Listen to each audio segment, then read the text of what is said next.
Admiral Krazathul stood on the command deck of the Zelnar flagship, his four eyes fixed on the holographic display of a small blue planet.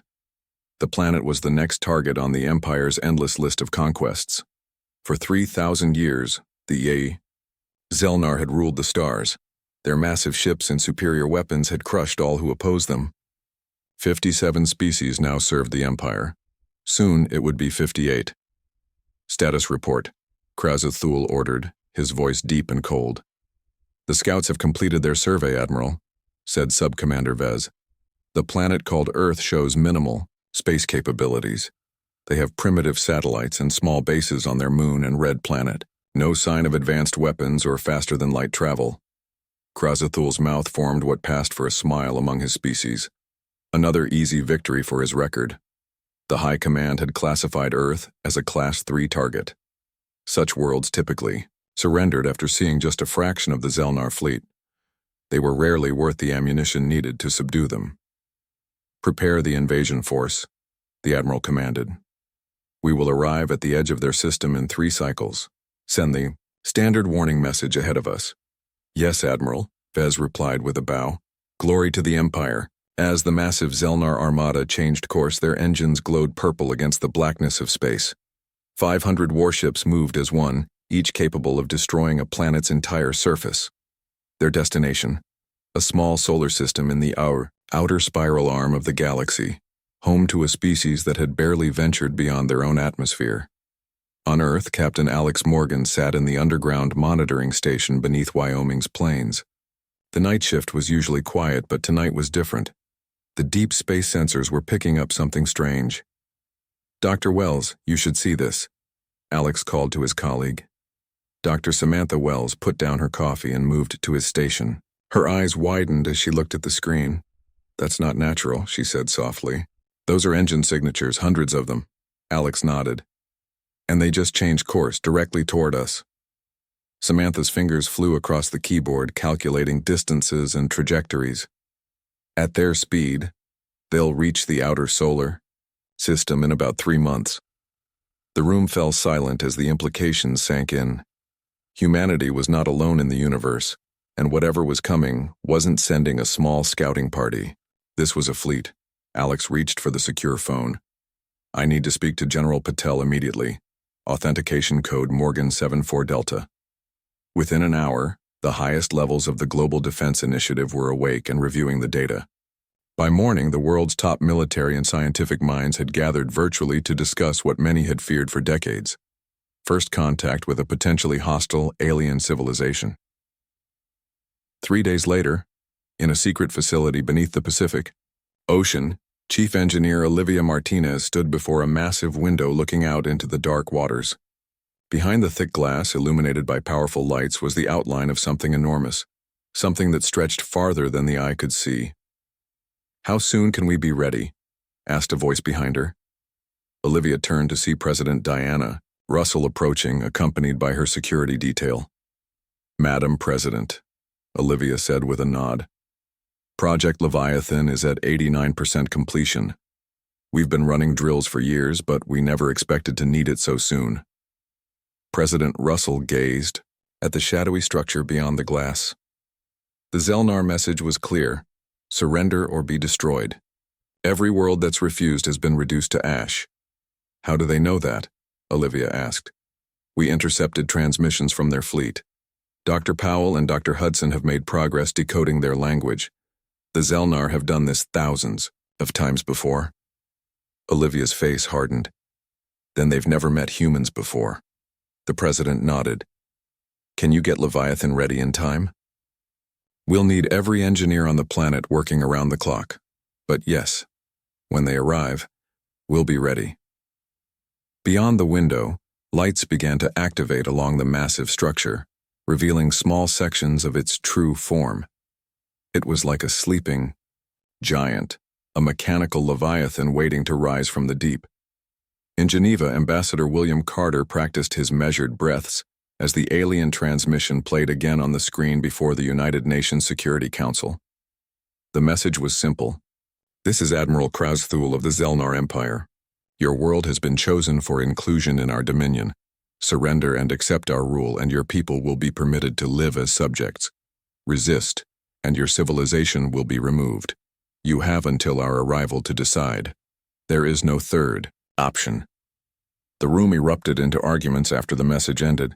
Some nations wanted immediate surrender. Others demanded immediate disclosure to the public. A few suggested nuclear strikes the moment the aliens entered the solar system. Ambassador Carter raised his hand, and slowly the room quieted. I suggest a different approach, he said calmly. We ask for time. We pretend to be more primitive than we are. We let them think we're scared and divided. We are scared and divided, said the French representative. Carter smiled. But we're also something the Zelnar have never encountered before. For the past 50 years, while the public believed we were fighting over oil and borders, the Global Defense Initiative has been preparing for exactly this scenario. He pressed a button, and the wall behind him transformed into a display showing Earth's true defensive capabilities, secret space stations, hidden fleets. And at the center of it all, Project Leviathan. Many in the room gasped. Some had suspected parts of the program, but few knew its full scope. For generations, we've kept our true technology hidden, even from our own people, Carter continued. Our satellites appear primitive because that's what we want any watching eyes to see. Our space program seems basic because the real one happens in secret. The room was silent now. We have one advantage, Carter said. The Zelnar think we're easy prey, and that is how we'll defeat them. On the Mars outpost, Colonel Eric Barnes watched as his team installed the last of the stealth weapon platforms. To any scanning technology, they would appear to be simple research equipment. In reality, they were part of humanity's first line of defense. Lieutenant Phillips, status report, he called over the secure channel. Infiltration team is ready, Colonel. Laura Phillips responded from her position near Phobos, Mars's small moon. The moment they enter the system, we'll be in position to gather intel on their fleet. Eric nodded, though she couldn't see him. Remember, we need to know their weaknesses without revealing our strength. Understood, sir. My team has been training for this our whole careers. As the colonel looked up at the stars, he could almost feel the approaching fleet. Somewhere out there, an empire that had never known defeat was heading toward Earth, expecting an easy conquest. What they would find instead was humanity's greatest secret, a secret that had been growing in the darkness of the ocean depths, waiting for the day when Earth would need its Leviathan. The Zelnar were about to learn that some worlds bite back. The Zelnar fleet emerged at the edge of the solar system, their massive ships slowing as they approached Neptune's orbit. Admiral Krazathul stood tall on his command bridge, watching the primitive solar system come into view on the ship's displays. His 4 eyes narrowed as he studied the small blue planet that was their target. Send the ultimatum again, he ordered. Let them see our fleet on their primitive detection systems. Fear often leads to wise choices. Subcommander Vez nodded and transmitted the message. The humans will have visual confirmation of our fleet within their hour, Admiral. Krazathul clicked his mandibles in satisfaction. In his 3 centuries of military service, he had overseen the conquest of 17 worlds. Not once had he needed to destroy a planet completely. The sight of the Zelnar Armada was usually enough to secure surrender. Their system has unusual defenses, reported the science officer. Many small objects in unusual orbits. Debris from their primitive attempts at space travel, Krazathul dismissed. Nothing worth our concern. What the Admiral didn't know was that many of those debris pieces were actually advanced monitoring devices placed by humans throughout their solar system. Each one was transmitting data back to Earth about the Zelnar fleet's weapons, shields, and communication systems. In the White House Situation Room, President Diana Russell watched the live feed from the deep space monitors. The Zelnar ships were massive, each one nearly the size of Manhattan. They've parked near Jupiter, said General Patel. 500 ships that we can detect. Ambassador Carter cleared his throat. Madam President, their latest message demands an answer. They expect our surrender. President Russell's face showed no fear, only determination. Send our response. Tell them we need to consult with all Earth nations. Ask for a meeting in 1 month. Do you think they'll wait? Asked the Secretary of Defense. They've conquered many worlds, she replied. To them, we're simply the next in line. They'll wait if they think it means an easier victory. General Patel nodded. Meanwhile, we continue full deployment of our defenses. And Project Leviathan? Asked the president. Chief Engineer Martinez reports they're accelerating final preparations. Every hour we buy brings us closer to readiness. In the hidden facility, beneath the Pacific, Olivia Martinez hadn't slept in 3 days. She moved through the massive underwater complex, checking systems and motivating her engineering teams. Power coupling tests on Section 47 are complete, reported her assistant. All green. Olivia nodded, marking it off her tablet.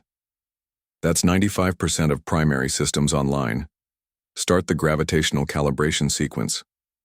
Around her, thousands of engineers and technicians worked tirelessly on different parts of the massive structure. Project Leviathan had been humanity's best-kept secret for decades. While the world argued about climate change and borders, underground facilities had been built and the greatest minds had worked to prepare for this day. Dr. Powell is on line 3, her assistant said. He says it's urgent. Olivia picked up the nearby phone. This is Martinez. We've broken their encryption, Dr. Nathan Powell said without greeting. Dr. Hudson found the pattern. We can now understand most of their communications. Olivia's heart raced. What have you learned? They're confident, borderline arrogant. They've classified Earth as a low-threat world. But here's the interesting part. Their shields have a fluctuation pattern. Every 42 minutes, there's a 3-second vulnerability when they cycle their power relays. Can we exploit that? Possibly. I'm sending the data now. But there's something else. They're using quantum communication that's similar to our own design. They might be more technologically advanced than us in some areas, but not by as much as they think. Olivia allowed herself a small smile. Keep listening. Every detail helps. She hung up and looked through the massive window at the shadowy form of Leviathan. Perhaps humanity had a chance after all. On Mars, Colonel Eric Barnes received a secure transmission from Earth. His orders had changed. Instead of just monitoring the Zelnar fleet, his team was now authorized for direct action. Lieutenant Phillips, he called over the secure channel. It's time for your team to move. Near Phobos, Lieutenant Laura Phillips and her small team of 6 elite soldiers prepared their stealth vessel. They had trained for years for this mission, using technology that even most military personnel didn't know existed. Remember, Laura told her team as they checked their equipment, we need to board their scout ship, access their database, and leave without detection. If we're caught, disavow all knowledge of Earth's true capabilities. Their ship, no larger than a small bus, detached from the hidden base on Phobos. To outside observers, it was completely invisible, its hull absorbing radar, light, and other detection methods. Target identified, said the pilot. Zelnar scout vessel on the far side of Jupiter's moon Callisto. They're running scans of the system. Perfect, Laura replied. Take us in slow. No sudden movements. On Earth, Ambassador Carter stood before the United Nations as cameras broadcast to the few countries that knew about the alien arrival. The world's public remained mostly unaware of the Zelnar threat. Only key government officials knew the truth. The aliens have agreed to wait 1 month for our answer, Carter reported. They believe we are primitive and frightened, debating whether to surrender. And what is our real plan? Asked the German representative. Carter touched a control, and the secure room's displays showed a complex battle plan. We will use this time to position our forces throughout the solar system. Project Leviathan will be ready in 3 weeks. Once it's operational, we'll reveal our true capabilities. And if the Zelnar attack before then? Carter's expression grew serious. Then, we fight with what we have. But every day they wait. Believing in our weakness makes us stronger. Admiral Krasthul found human behavior puzzling. Most species either fought immediately or surrendered quickly. These humans were doing neither. They ask for time to consult their various tribes, he told his war council. It seems their world is not united. Should we simply attack now? Asked his second-in-command. Why waste time? Krasthul considered this but shook his head. No. Let them argue among themselves. It will make the conquest easier if they are Divided. Besides, nothing in this system threatens us. We can afford patience. What he didn't know was that while he waited confidently in orbit around Jupiter, a human stealth team had already boarded one of his scout ships. Lieutenant Phillips and her team moved silently through the alien vessel, placing undetectable data taps on their computer systems. "Download complete," whispered one of her team members. "We have their entire tactical database." Laura nodded. "Place the final sensors and let's go. Earth needs this information." As they retreated to their stealth ship, Laura looked out a viewport at the massive Zelnar fleet in the distance. Hundreds of warships floated silently in space, their crews completely unaware that humans were far more dangerous than they appeared. The galaxy's greatest conquerors were about to face something they had never encountered before, a prey that had been preparing to become a predator. 2 weeks passed. The Zelnar fleet remained near Jupiter, watching and waiting. On their command ship, Admiral Krazuthul grew restless. He paced the bridge, his forearms clasped behind his back. "These humans waste our time," he growled. "They delay with endless questions and requests for clarification. Perhaps they are more cunning than we thought," suggested Vez, his second in command. Krazuthul made a dismissive gesture. "Their satellites are primitive. Their weapons are chemical-based. Our scans show no energy shields, no plasma weapons. They are simply afraid." "Then perhaps we should give them reason to be more afraid," said Vez.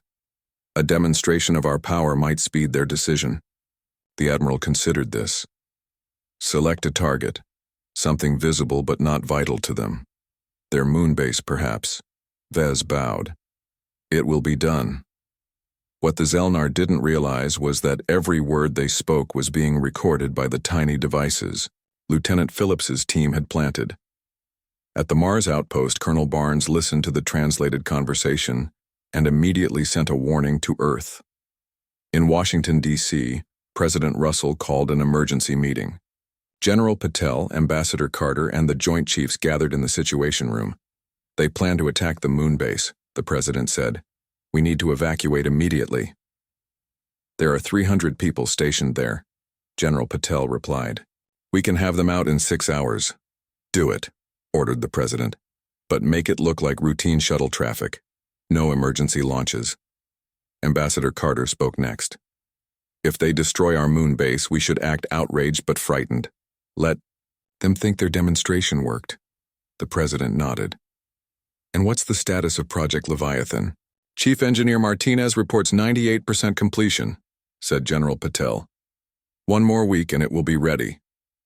"We may not have a week," the President said grimly. "Prepare all hidden defense platforms. If they attack, we'll have to reveal some of our capabilities." On the moon, evacuation orders went out quietly. Personnel packed only essential items, leaving equipment and structures intact. To the watching Zelnar, it would appear that the base was still operating normally. The last shuttle was leaving when the Zelnar struck. A single destroyer broke formation and fired a concentrated beam at the lunar base. The energy weapon hit, with pinpoint accuracy, vaporizing the main dome and surrounding structures. Where a thriving research base had stood, there was now only a glowing crater. On Earth, millions of people saw the flash on the moon's surface with their naked eyes. Within minutes, video from amateur telescopes spread across the internet. The secret could no longer be kept. President Russell addressed the world an hour later. "My fellow citizens of Earth," she began, her voice steady despite the gravity of the situation. "Today, we face a threat unlike any in human history. An alien force called the Zelnar Empire has entered our solar system and destroyed our moon base.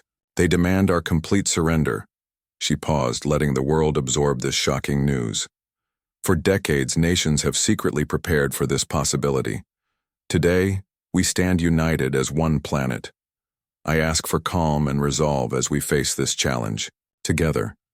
What she didn't mention was humanity's true capabilities or Project Leviathan. Some secrets still needed to be kept even now. In the underwater facility, Olivia Martinez watched the President's address on a monitor while her teams worked frantically around her. "Can we accelerate the timeline?" she asked Dr. Powell, who had joined her from his communication lab. "The main systems are ready," he replied. But the gravitational stabilizers need at least 3 more days. Olivia rubbed her tired eyes. We might not have 3 days if they attack Earth directly. Then we launch as is, Dr. Powell finished. But the Leviathan won't be able to maintain position for more than a few hours without those stabilizers. A few hours might be all we need, Olivia said. What about the shield modulators? Dr. Hudson's team finished those yesterday. They're installed and tested. Olivia nodded, feeling a small measure of relief. At least they had defenses. In orbit, around Mars, Lieutenant Phillips and her team watched as a portion of the Zelnar fleet broke away and headed toward Earth. Looks like 50 ships, so, she reported to Colonel Barnes. The rest are staying near Jupiter. They're sending what they think is overwhelming force, Colonel Barnes replied. Little do they know. Throughout the solar system, hidden human defenses prepared to reveal themselves. Stealth platforms near Venus powered up their weapons. Disguised satellites in Earth orbit activated their true functions. And in the asteroid belt, mining ships transformed into battlecruisers. For 50 years, humanity had built a secret fleet and hidden it in plain sight. Old space stations suddenly ejected their outer shells, revealing modern warships beneath. Weather satellites repositioned themselves into battle formations. Lieutenant Phillips smiled grimly as she watched from her stealth ship. The trap is almost ready, just a little closer. On the Zelnar command ship, Admiral Krauze-Thul felt confident as his attack force moved toward Earth. The destruction of the moon base had produced the expected result, panic and fear across the planet. The humans have gone silent, reported his communication officer. No more diplomatic messages.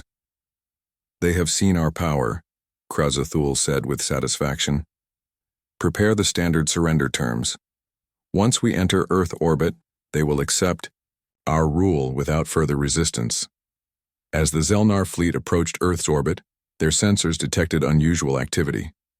Admiral, called the science officer, the humans are moving satellites into defensive positions.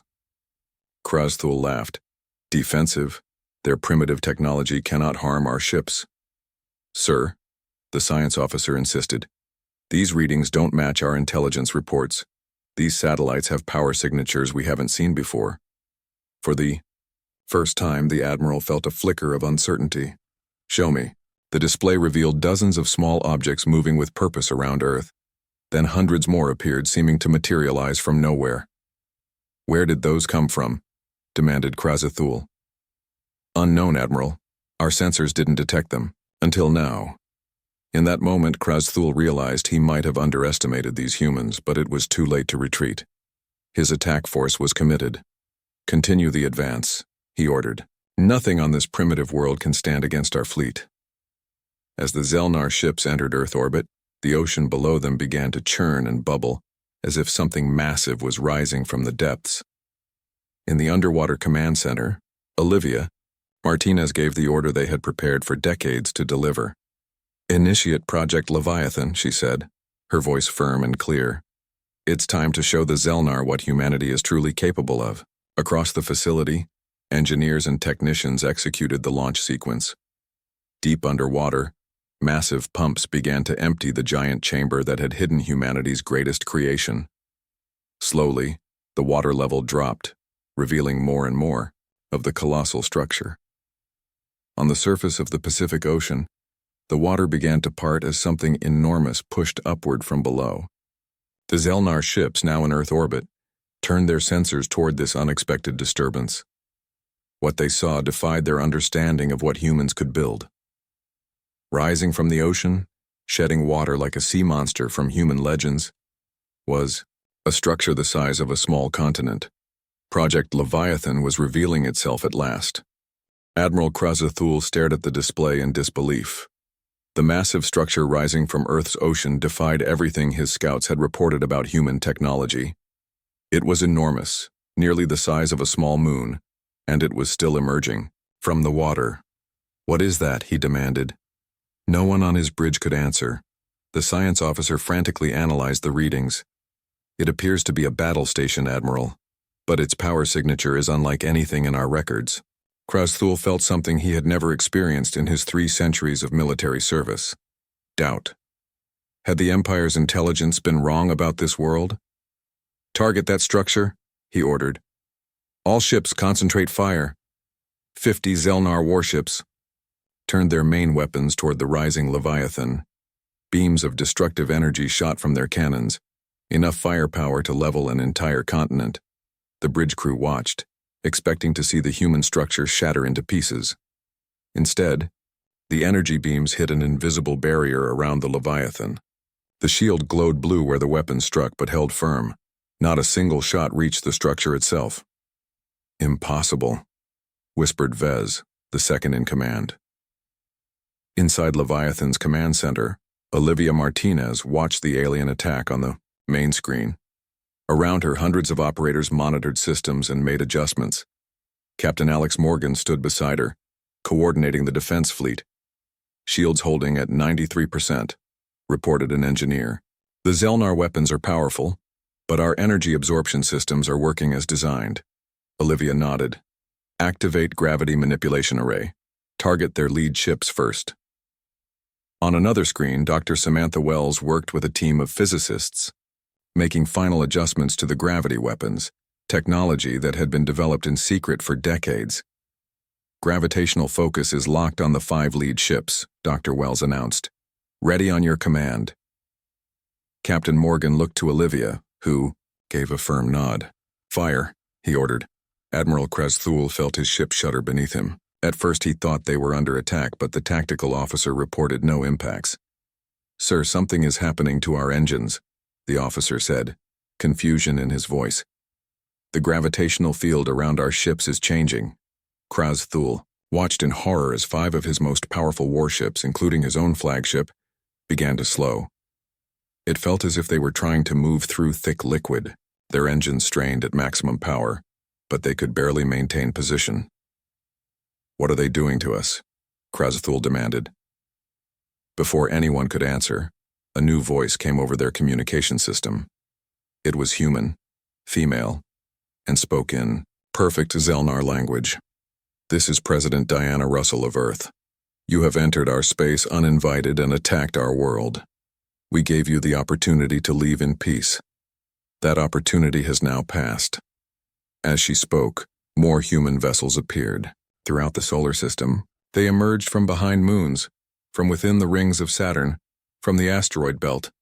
Some simply appeared, dropping their stealth fields. Hundreds of ships, all armed and ready. "You are now experiencing just one of our defense systems," the human president continued. "We call it a gravity well. Your ships cannot escape it without our permission."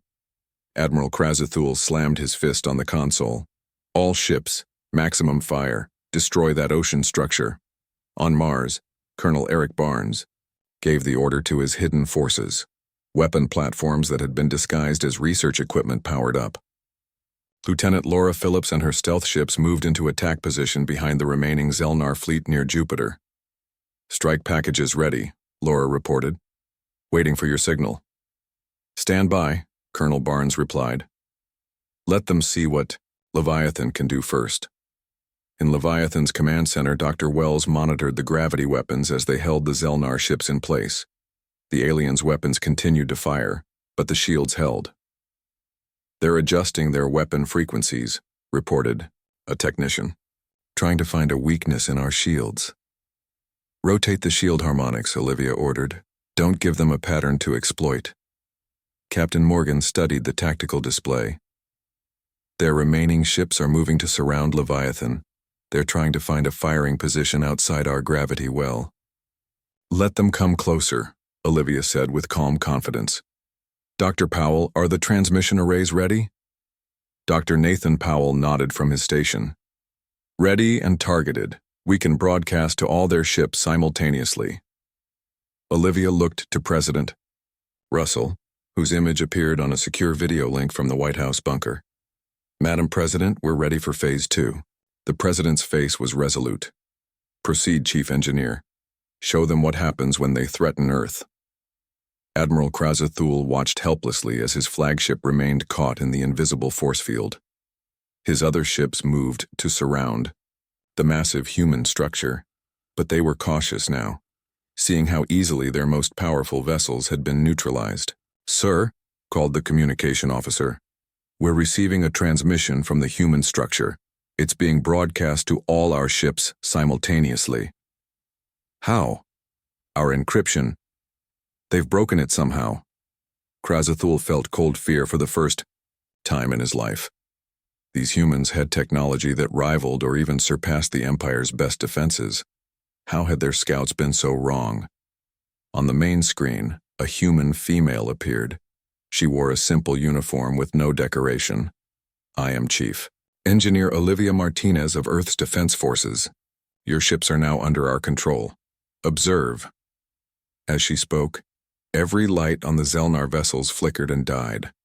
Emergency power activated moments later, but weapons, engines, and shields remained offline. "What just happened?" Krazathul demanded. "Some kind of electromagnetic pulse," the science officer replied, his voice shaking, "but it only affected our systems, not their own." On the screen, the human engineer continued. "We have studied your technology since you entered our system. Your ships now respond to our commands. This is your only warning. Leave our solar system immediately, or we will be forced to take more permanent action." As if to demonstrate her point, the engines of all 50 Zelnar ships suddenly activated at once, but instead of moving forward, they began to push the vessels away from Earth. Admiral Krazathul, conqueror of 17 worlds, stood speechless. In all the Empire's history, no species had ever reversed control of a Zelnar ship. It was supposed to be impossible. "Admiral," Vez whispered, "what do we do?" For the first time in his long career, Krazathul had no answer. On Leviathan, Olivia watched as the Zelnar ships were pushed back by their own engines. "They're attempting to override our control," Dr. Powell reported. "Their engineers are good, but they don't understand our quantum intrusion methods." "Keep them moving away from Earth," Captain Morgan ordered. "Colonel Barnes, is your team in position?" "Ready and waiting," came the response from Mars. "The rest of their fleet near Jupiter doesn't know what hit their advance force yet. They're sitting ducks." Olivia looked to President Russell on the screen. "Shall we reveal our full capabilities or give them this one chance to retreat?" The president considered for a moment. "The Zelnar have conquered countless worlds. If we let them go, they'll return with a larger fleet." She straightened her shoulders, making her decision. "Show them everything. Make it clear that Earth is not a world to be conquered." Captain Morgan nodded and turned to his communications officer. "Send the signal to all forces. Operation Thunderbolt is now active." Throughout the solar system, humanity's hidden forces sprang into action. Near Jupiter, Lieutenant Laura Phillips led her stealth fleet in a sudden attack on the main Zelnar Armada. Her ships appeared out of nowhere, surrounding the alien vessels. Before they could react, "Target their engine and weapon systems only," she ordered her pilots. "Disable, don't destroy." Precision beams struck the massive Zelnar warships, cutting power to their main systems. The once mighty vessels drifted helplessly in space. From Mars, Colonel Barnes activated the defense platforms. What had appeared to be simple research equipment transformed into powerful weapon arrays. They fired specialized pulses that disrupted the Zelnar ship's communication systems, isolating each vessel from the others.